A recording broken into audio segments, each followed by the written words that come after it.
सभी की शुद्ध आत्मा को अनंत वंदन नमन। सुई गणांग सूत्र के अंदर भगवान की वाणी इस प्रकार की घोषणा करती है कि हे जीव, तू जिसको वेदना देगा, तू जिसकी हिंसा करेगा, तू जिसका अनादर करेगा, तो जिसको मृत्यु के पास पहुंचा देगा, मृत्यु ही कर देगा, मार देगा, वो निश्चित रूप से किसी जन्म में तेरा क्या करेगा, क्या करेगा? तुझसे अकारण द्वेष करेगा, तुझे मारेगा, तुझे वेदना देगा, तेरी हिंसा करेगा। यानी ये बात जो है सुई गणांग सूत्र के अंदर बिल्कुल स्पष्ट रूप से लिखी है कि यदि किसी व्यक्ति को किसी से द्वेष मिलता हो और अकारण हमें लगता हो कि अकारण द्वेष है, इस जीवन में कोई कारण ढूंढने पर भी मिलता ना हो, इस जीवन में लगता ही ना हो कि कौन सा ऐसा मैंने गुनाह किया है जो ये व्यक्ति मुझसे खार खाता है, ऐसा जब रीजन ना मिलता हो तो पिछले जन्मों में लौट जाना कि निश्चित ही मैंने इस व्यक्ति की हिंसा की है, इसे अपार पीड़ा दी है, इसको जो है मैंने इतना बुरी ढंग से जो है इसे तड़पाया है और प्राणों से 10 प्रकार के प्राणों से इसे रहित कर दिया है। तभी इस व्यक्ति को मरते समय ये सोचा होगा उसने कि मैं इसे कभी भी क्या करूंगा, बदला लूंगा, मैं इसका प्रतिशोध करूंगा, इसीलिए आज ये मेरे सामने इस रूप में आया हुआ है। तो कल हमने 2 कैटेगरी करी थी, एक है किसी का द्वेष सहना पड़े और नंबर 2 किसी के द्वेष हम करते हैं। द्वेष सहना पहली कैटेगरी है और द्वेष करना, खुद से करना, एक दूसरी कैटेगरी है। अब द्वेष सहने के अंदर आप जानते हैं, आगम भी कहते हैं, जो किसी व्यक्ति का द्वेष सहन करता हो उसका पुण्य का अकाउंट क्या होता है, क्या होता है, बढ़ता है, और जो किसी से द्वेष करता है उसका पुण्य का अकाउंट घटता है। अब द्वेष सहने के अंदर पॉजिटिव एटीट्यूड भी हो सकता है और नेगेटिव एटीट्यूड भी हो सकता है, दोनों तरफा हो सकता है, हेल्थी एटीट्यूड भी हो सकता है और बिल्कुल इल हेल्थी एटीट्यूड भी हो सकता है। लेकिन कैसा भी एटीट्यूड क्यों ना हो, फर्क उतना ही पड़ेगा।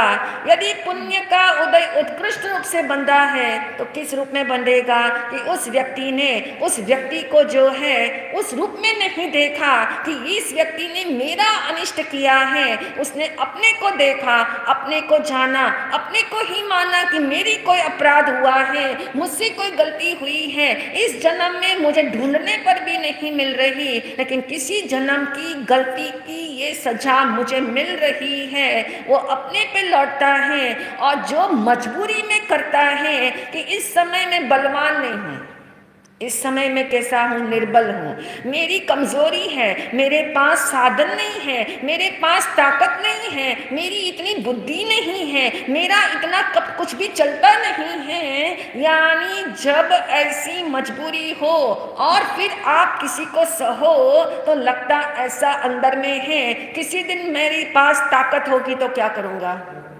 चखाऊंगा, मैं मजा चखाऊंगा, मैं सजा दूंगा, ऐसे भावों के साथ उस समय को क्या कर लेता है, सह लेता है, उस परिस्थिति को झेल लेता है। जैसे किसी व्यक्ति की बात आई, कहते एक व्यक्ति जो है, बॉम्बे शहर की बात है, फोर्ट के अंदर वो व्यक्ति गुजर रहा था, गुजरते हुए उस व्यक्ति ने कहते हैं अचानक 5वीं मंजिल से उसके ऊपर ईंट गिरी। अब ईंट का गिरना, अचानक गिरना, 5वीं मंजिल से गिरना, आप समझ सकते हो अचानक गिरने पे कितनी बड़ी चोट लग सकती है। लेकिन बाल बाल बच गया, उसे शोल्डर पे लगी लेकिन सिर पे नहीं लगी। और उसे उस समय इतने विकल्प आए, इतने विचार आए कि वो तो बच गया, वरना तो मेरा सिर क्या हो जाता था, फूट जाता था, मुझे क्या कुछ हो सकता था। इतनी बातें उसे ख्याल में आई और इतना रोष आया, इतना रोष आया, इतना रोष आया कि कहते हैं उस ईंट को पकड़ करके सीधा 5वीं मंजिल ऊपर चला गया। 5वीं मंजिल ऊपर एक ही सांस में चढ़ गया, जिसको हम कहते हैं। ऊपर जाकर के देखा तो एक व्यक्ति जो है पहलवान है। कौन है? जो अपनी एक्सरसाइज और सारा कुछ कर रहा है। और जहां पहुंचा उसने कहा, पहलवान ने पूछा क्या हाल है, क्या बात है, ऊपर कैसे आना हुआ? बोले कुछ नहीं, आपकी ईंट नीचे गिर गई थी, उसको देने के लिए मैं ऊपर आया। अब आप देखिए ये क्या हुआ।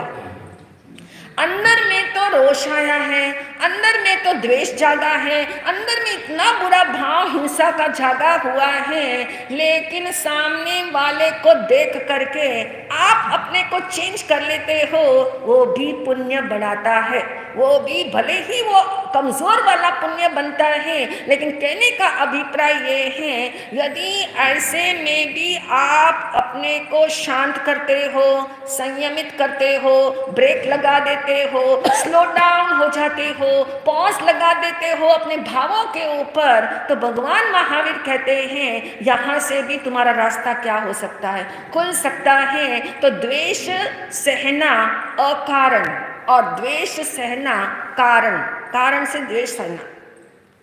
कारण कोई बना है, कोई एपिसोड बना, कोई घटना घटी, कोई बात ऐसी हुई, किसी का अपमान महसूस हुआ, या किसी ने अपशब्द कह दिए, किसी ने बुरा व्यवहार कर दिया, किसी के स्वार्थ को आपने भांप लिया, या फिर किसी की कपट को आपने चाल को समझ लिया और आपके मन में जो घृणा तिरस्कार आता है उसके प्रति। लेकिन जो सामने वाले ने किया है और वो किया है उसके कारण कुछ अंदर में जागा है, वो द्वेष तिरस्कार जागा है। और यही पे कारण से द्वेष का जागना, कारण कई बार बहुत छोटा होता है, लेकिन द्वेष जो है वो क्या होता है, कैसे हुआ बड़ा।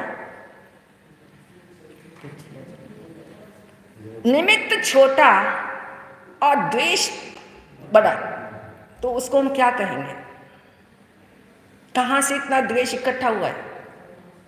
पूर्व जन्मों में इस व्यक्ति के साथ निरंतर निरंतर मिलना हुआ और निरंतर निरंतर ऐसे कई इवेंट्स हुए जिसके साथ जो है आघात प्रत्याघात ऐसे ऐसे होते रहे कि जिसके कारण समझौते रहे एक अनेक चीजों को, अंदर में हर चीज को समाते गए, संस्कार बनता गया। द्वेष का संस्कार इतना अंदर दबाते चले गए कि छोटा निमित्त इस जीवन में मिला और सारा द्वेष क्या हो गया, बाहर निकल गया।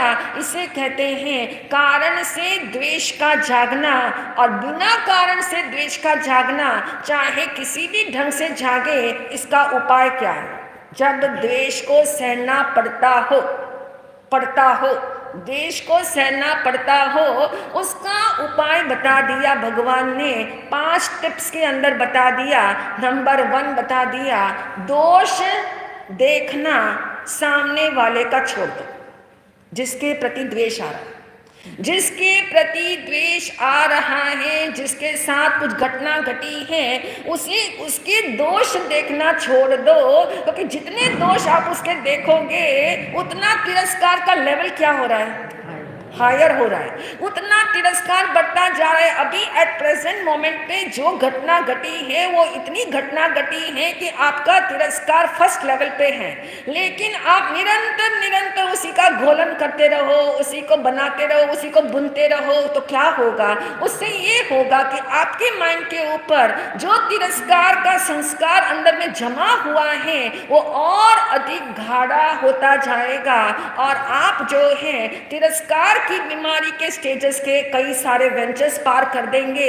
इसलिए भगवान ने कहा ध्यान रखो, जिसके प्रति द्वेष जागा हो उस व्यक्ति के दोष देखना बंद कर दो।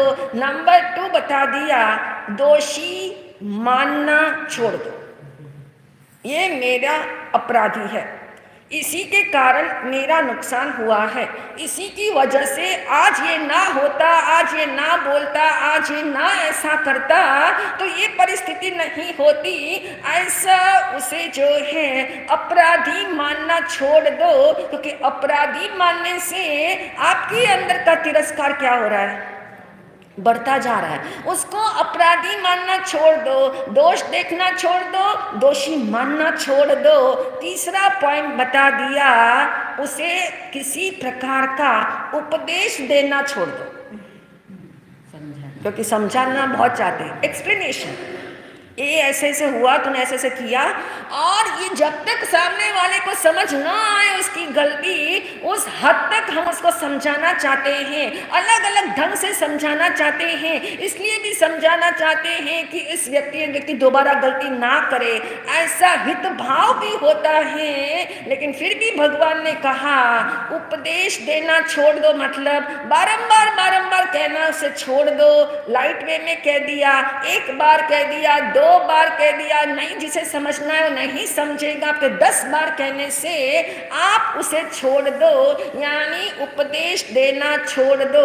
नंबर 4 पे बताया, उस व्यक्ति को आदेश देना छोड़ दो। आदेश, कभी कभी उपदेश से हमें लगता है एकदम प्रेम से समझाते हैं, बड़े ध्यान से प्रेम से शिक्षा दे करके, अनेक बातें समझा करके आप समझाना चाहते हो बात को, एग्जाम्पल दे करके, लेकिन वो जब नहीं मान रहा है, नहीं समझ में आ रहा है उसके, तब आपका जो ढंग है वो बदल जाता है, वो उपदेश वाला ढंग नहीं रहता। आप आदेश के स्वर में आप मनवाना चाहते हो तो कहते आदेश देना भी छोड़ दो, चाहे वो आपका सेवक ही क्यों ना हो। तिरस्कार किसका बढ़ रहा है? आपका सेवक आपकी बात अनेकों बार समझाने पर भी न मानता हो, और आप सोचते मैं मालिक हूं, इसको मेरे आदेश का पालन करना ही चाहिए, लेकिन ऐसा करने के पीछे तिरस्कार भाव, आदेश देने पर भी वो नहीं करेगा, क्योंकि काम किसके कारण से होता है? आपके घर की साफ सफाई का काम, किचन का काम जो आप करवाते हो, फैक्ट्रियों में काम कराते हो, आप सोचते हो मेरे आदेश से ये काम होते हैं, लेकिन भगवान महावीर का कहना ये है आपके पुण्य के उदय से सारे काम हो रहे। उदय में कोई गड़बड़ होगी तो काम में भी क्या होगी? गड़बड़ होगी। इस पे निष्ठा आना, सेवकों को डांटने से पहले निष्ठा इस बात पे आना। सेवक को भले ही कुछ कहना पड़े, कहते हो, लेकिन तिरस्कार आपका नहीं बढ़ना चाहिए। ये तिरस्कार मनोवृत्ति जब कहते अंदर में घर कर जाएगी तो कहते हैं उसके कर्म का फल तो तुम्हें भोगना ही पड़ेगा। तो नंबर 4 पे बता दिया, आदेश देना छोड़ दो, समझाना भी छोड़ दो। एक हद तक समझा सकते हो, और जब आपको लगे कि ये समझाने से मेरा तिरस्कार बढ़ता है, मेरी मनोवृत्ति बदल जाती है, मेरे कुसंस्कार झांक जाते हैं, तो आप चेंज करना भी किसी को छोड़ दो। और 5वीं बात बताई है, रोष करना छोड़ दो, क्योंकि जब कोई व्यक्ति उपदेश से न माने, आदेश से न माने, तो क्या आता है? बहुत रोष आता है। जबरदस्ती मनवाना चाहते हैं, यानी रोष करके मनवाना चाहते हैं, चीख करके बोलना चाहते हैं, चिल्लाना चाहते हैं, सामने वाले के साथ जो है इस तरह का पैटर्न अपनाना चाहते हैं जो जबरदस्ती वाला, कि शायद वो मान जाए। लेकिन भगवान महावीर कहते हैं यहीं पे हमारी गलती हो रही है, यही भूल होती है, यहीं से हमें करेक्शन कर लेनी है कि इतना सब कुछ कर लेने पर नुकसान किसका हो रहा है?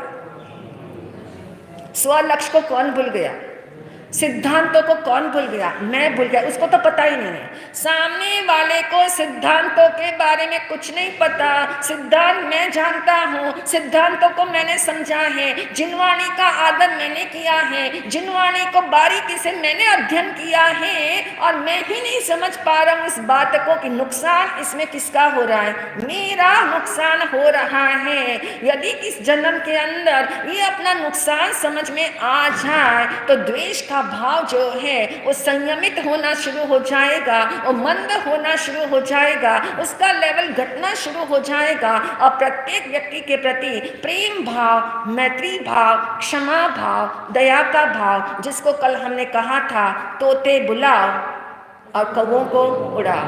तोते बुलाओ, यानी यही तो तोते हैं, यही मीठे मीठे तोते हैं। यानी आप जो है क्षमा के भाव से, दया के भाव से यदि उस नजर से किसी को देखोगे तो गलती बड़ी नहीं दिखाई देगी, लेकिन आप उस नजर से देखोगे कि इसने कितनी बड़ी गलती की है तो आपको गलती जो है बहुत बड़ी दिखाई देगी। और सबसे बड़ी भयंकर भूल उसके अंदर हो जाती है, वो स्वयं से हो जाती है। अपना तिरस्कार भाव हम बढ़ाते हैं, द्वेष भाव बढ़ाते हैं और आगे जाकर के वैर की परंपरा शुरू होती है। यहीं से स्टार्टिंग है, यहीं से खतरनाक मोड़ आ जाता है, यहीं से वैर की परंपरा शुरू होती है। यानी जितने जितने जीवों की हमारे द्वारा सुबह से उठ करके जितने जीवों की विराधना हुई है, सारे जीव मरते समय चाहे उनके अंदर द्रव्य मन नहीं भी हो, भाव मन के आधार पर वे इस बात को सोचते हैं कि तुमने मुझे पीड़ा दी, तुमने मुझे जो है प्राण रहित किया, मैं भी तुमको क्या करूंगा, प्राण रहित करूंगा। यानी ऐसी सिचुएशन जिसके अंदर इतना तिरस्कार भाव किसी का झाग जाए, इसलिए ज्ञानियों ने कहा बहुत विवेक से, प्रेम से, वात्सल्य से, दया भाव से, मजबूरी में जितना पाप करना पड़े वो करो, क्योंकि करना पड़ता है। लेकिन जितना अनावश्यक रूप से हमसे हो रहा है, एक एक जीव बदला क्या करना पड़ेगा, झेलना पड़ेगा। एक एक व्यक्ति का एक साथ झेलना पड़ेगा। अभी समझ नहीं आ रहा, क्यों नहीं आ रहा, महसूस भी नहीं हो रहा। अभी सुन भी रहे हो ना तो भी महसूस नहीं हो रहा, उस लेवल का महसूस नहीं हो रहा। क्यों? अभी तीव्र पुण्य का उदय है, अभी इतना पुण्य का उदय है कि बात समझ में आती ही नहीं है कि इतने सारे जीवों की जो मैं विराधना कर रहा हूँ, इस सारे जीव मुझसे बदला लेंगे, एक एक का बदला मुझसे लिया जाएगा। यानी ये समझ में अभी नहीं आ रहा, क्योंकि पुण्य का इतना उदय है कि बात समझ में आते हुए भी आती नहीं है, समझ में आने पर भी अंदर टिकती नहीं है, उसमें श्रद्धा नहीं होती है। इसलिए कहा कि हे जीव, द्वेष किसी का सहना पड़े तो याद रखना मैंने किसी जन्म में इसका क्या किया है, मैंने इसकी हिंसा की है, मैंने इसका अनादर किया है, मैंने इसे 10 प्राणों से रहित किया है, मैंने इसके द्रव्य प्राणों से इसको रहित किया है। तभी ऐसा विचार सामने वाले के मन में आया तो करोगे क्या उपाय? क्षमापना शब्द क्या है? क्षमापना। यानी इस जन्म में शायद मैंने कुछ नहीं किया है, लेकिन किसी जन्मों में किया हुआ है, इसलिए क्या करो? क्षमापना करो। सुबह से उठ करके रात तक जितने पाप होते हैं उसमें के लिए क्या करो? क्षमापना करो। एक एक जीव से क्षमा याचना करो। और अब आपको लगता हो एक एक जीव से कहाँ तक क्षमापना करने जाएंगे, कहाँ तक प्रेम करने जाएंगे, किस किस के ऊपर दया करने जाएंगे, किस किस के ऊपर वात्सल्य बरसाएंगे, तो कहां से यात्रा शुरू करो? अपने से, अपने ऊपर दया करो, स्वदया। पर दया तो बात की बात है, पहले क्या करो? स्वदया। यानी स्व की दया करो, स्व को ही क्षमा करो। कितने अनादि अनंत काल से मैंने किसको नहीं जाना, किसको नहीं माना, किसका मैंने तिरस्कार किया है? निश्शुद्ध आत्मा का, मेरे परमात्मा पने का मैंने तिरस्कार किया है। तो इसका मुझे जो है यही फल मिल रहा है कि जन्म मरण के चक्र मेरे क्या हो गए, बढ़ते गए बढ़ते गए। तो सबसे पहले अपने ऊपर दया करोगे, अपने साथ अपना वात्सल्य बरसाओगे, अपने लिए अपना प्रेम रखोगे, अपने साथ अपनी मैत्री भाव बढ़ाओगे, तो निश्चित बात है कि अपने साथ अपनी दया करने वाला दूसरों के ऊपर क्या करेगा? करेगा ही करेगा, ऑब्वियस है वो करेगा ही करेगा, क्योंकि जो अपने पे दया नहीं करता है वो ही दूसरों पे दया नहीं करता है। जो अपना तिरस्कार करता है वही दूसरों का तिरस्कार करता है। जो निःशुद्ध आत्मा का तिरस्कार करता है वही दूसरे व्यक्ति को शुद्ध आत्मा नहीं मानता। समझाने पर भी समझ में नहीं आता। तो ऐसे भावों को अंदर में चिंतन में लाया जाए और उस समय विचार विमर्श किया जाए, उसी के ऊपर फोकस किया जाए कि ऐसा क्यों है। जब मैं शुद्ध आत्मा हूं तो सामने वाला भी क्या है, शुद्ध आत्मा ही है। इस समय उसका परिवेश सही नहीं है, इस समय कोई कर्म का उदय ऐसा है कि उससे गलती हो रही है, लेकिन है तो कौन, शुद्ध आत्मा। तो इन भावों के साथ हमने द्वेष के भाव को और द्वेष का आता हुआ द्वेष को कैसे मंद करे, इसके उपाय के ऊपर विचार किया।